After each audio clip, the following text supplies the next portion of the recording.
Assalamu alaikum wa rahmatullahi ta'ala wa barakatuh. ‘Yan uwana maza da mata, barkanmu da warhaka, barkanmu da sake saduwa wannan lokaci. Barkanku da zuwa wannan tashar tamu mai albarka. Maza mutanenmu. Maza jigon rayuwa, maza mutanenmu. Yau ga wani haɗi mai inganci na cire raini tsakaninka da uwar gida. Wannan haɗin idan har fa ka san baka da aure, kada ka gwada ta, kuma kada ka ma sa niyyar yin ta ba tare da kana da mata ba, saboda wannan haɗi ne na musamman, haɗi ne mai inganci. Wannan haɗin shi ake sha kafin minti 10 kafin saduwa da uwar gida. Ba a shan wannan haɗin a ce sai an sha shi za a ji a'a ko zai yi wani abu, ko kuma a sha shi ya jiƙa. Wannan haɗin sha yanzu magani yanzu ne. Haɗi ne na cire raini, saboda matan yanzu a nan kuke samun raini maza.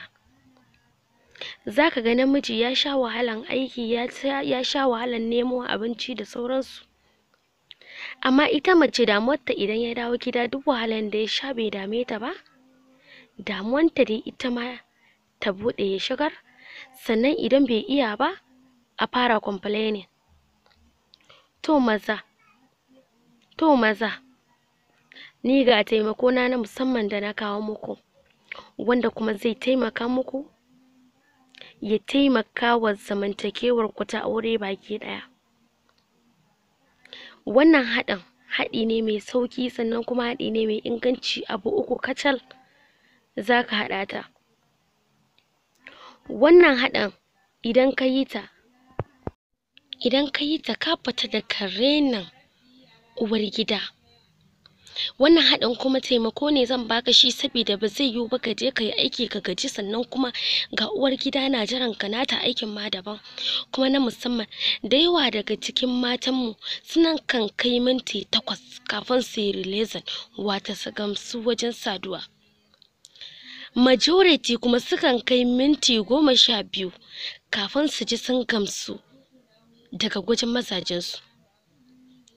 Amma kuma idan har kuma ya zo ya kasance wasu mazan minti 3 kacal suke yi, kafin nan ka ji nan da nan sun releasing, nan da nan, wato ma'ana sun kawo a minti 3.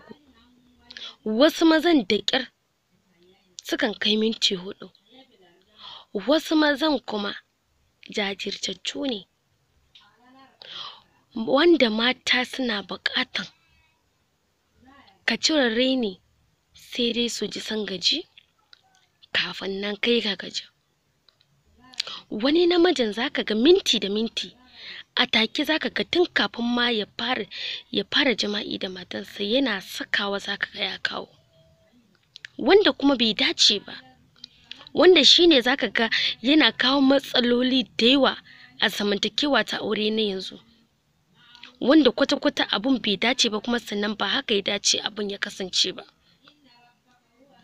Wato yin jima'i wani abun nan ne da za ku gamsar da juna, ta gamsu ka gamsu, amma kuma idan ya kasance kai baka da ƙarfin, to ai babu girma.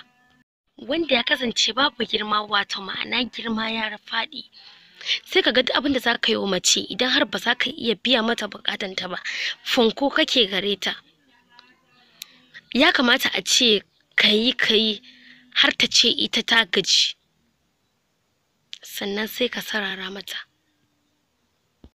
To kafin nan mu je kan shirin, kada ku manta ku danna subscribe, kana ku danna ƙararrawar sanarwa domin samun sababbin shirye-shiryen mu a duk lokacin da muka ɗaura, za ku same shi kai tsaye.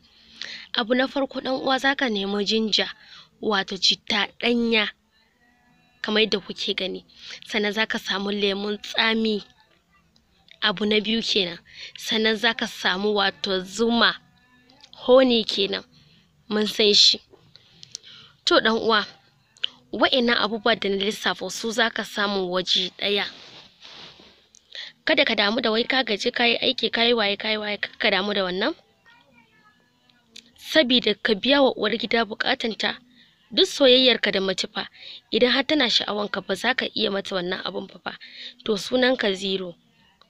Sannan duk wani kwalisan da zaka ga kana yi idan fa baka iya wannan fa sunanka shiru ne kawai. Amma ga wannan haɗin mai inganci, zaka samu ɗanyen citta, sannan za a dake ta yi laushi. Ɗanyen zaka samu sannan ka daka ta da kanka. Zaka iya ba uwar gida ta maka. Abin da yasa nace ka daka da kanka, misali ka daka ta abun ka yi da hannunka ba wai ka sayo bushasta ba. Idan aka daka ta ɗanyen, aka daka ta yi laushi, sannan sai a shanya ta ta bushe, a ɗauko wata roba a juye ta.